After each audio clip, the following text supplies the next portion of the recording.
Dicen que un pequeño error puede cambiar toda una vida, que basta una sola decisión para abrir una puerta que nunca debió existir. Si alguien me preguntara cuándo comenzó realmente todo, no diría la noche de la Ouija. Empezó antes. Empezó con esa sensación clavada en el estómago, esa advertencia silenciosa que me decía que no fuera. Y ojalá la hubiera escuchado, porque hoy, mientras intento recordar cómo era tener control de mi propio cuerpo, entiendo que aquella noche no jugamos a contactar espíritus. Fuimos nosotros quienes respondimos a una llamada que no era para humanos. La noche comenzó con una sensación que Javier no supo interpretar. No era miedo exactamente, sino un leve hormigueo en la nuca que aparecía cada vez que pensaba en la invitación que había recibido. Sus amigos lo habían citado en la casa de Marcos para hacer algo diferente, pero todos sabían que eso significaba jugar con la Ouija que el hermano mayor de Marcos había comprado en un mercadillo. Javier había fingido desinterés cuando se lo contaron, aunque por dentro la idea lo incomodaba, como si una parte de él ya anticipara el desastre. Aún así, aceptó ir. La curiosidad a veces pesa más que la prudencia. Llegó a la casa un poco antes de medianoche. El vecindario estaba sumido en un silencio casi antinatural. Ni siquiera se oían coches en la carretera que pasaba cerca. Las luces de la casa estaban encendidas, pero parecían demasiado débiles, como si la noche se hubiera vuelto más densa alrededor de las ventanas. Entró y lo recibió una mezcla de risas nerviosas y olor a palomitas quemadas. Los demás ya estaban ahí, rodeando una mesa baja donde habían colocado la tabla Ouija con el planchet en el centro, orientado hacia una vela parpadeante que proyectaba sombras irregulares sobre las paredes.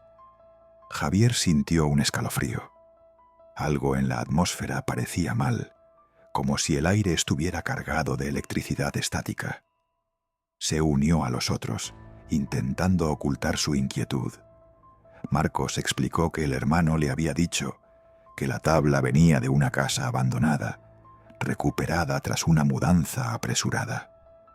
Decían que pertenecía a una mujer obsesionada con contactar espíritus, alguien que desapareció sin explicación años atrás. Todos rieron como si la historia fuese una exageración más, pero Javier notó que nadie parecía realmente relajado. Cuando apoyaron los dedos sobre el planchet, la vela titiló con más fuerza, como empujada por una corriente inexistente. Al principio no ocurrió nada. Luego, lentamente, el planchet comenzó a moverse. Los demás aseguraban no estar empujando, y Javier lo creyó, porque lo que sintió bajo sus dedos no era un movimiento humano. Era un tirón suave, pero constante. Una fuerza que parecía surgir desde la madera misma.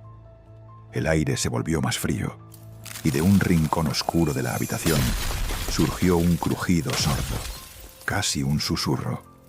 El planchet empezó a recorrer la tabla con rapidez creciente, trazando palabras confusas, letras inconexas, nombres que ninguno reconocía. El ambiente, antes cargado solo de nerviosismo adolescente, adquirió una capa de opresión que les dificultaba respirar. Sin previo aviso, la vela se apagó sola.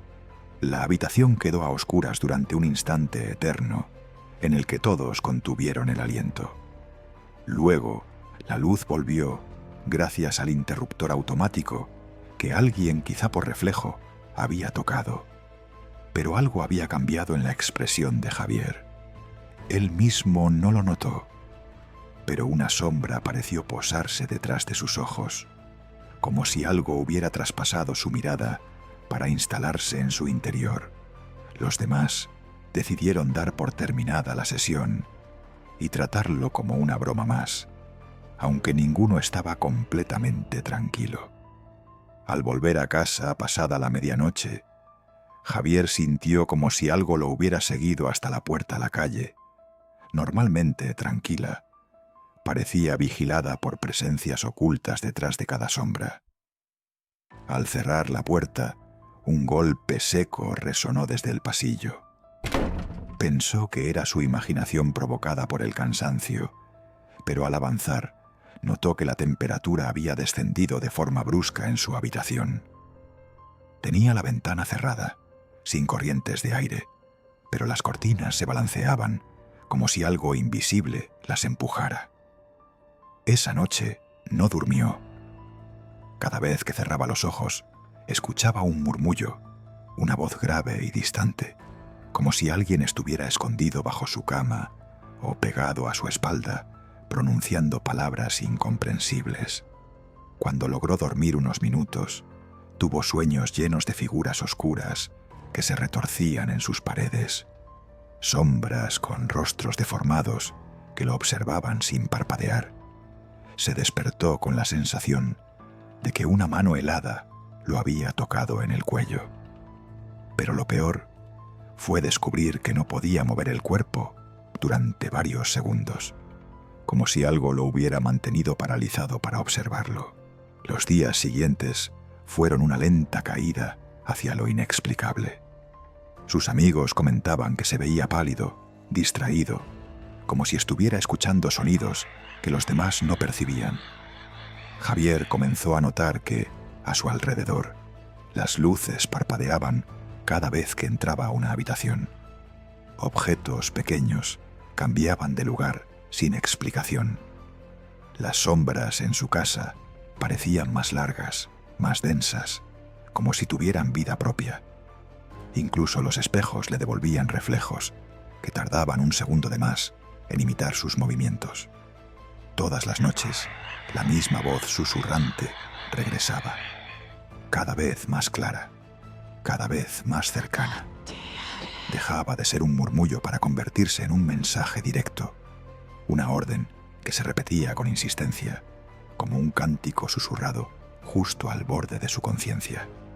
Y con ella comenzaron las apariciones. Figuras oscuras que se asomaban por el marco de la puerta, sombras que cruzaban el pasillo sin dejar huella, un rostro que veía de reojo en su espejo y que desaparecía cuando lo miraba de frente. Javier comenzó a aislarse, temeroso de que cualquier palabra suya pudiera revelar lo que estaba viviendo. Una madrugada, después de un sueño particularmente intenso, en el que la tabla Ouija parecía rodeada de rostros vacíos, despertó con marcas en los brazos, como si unos dedos huesudos lo hubieran sujetado con fuerza.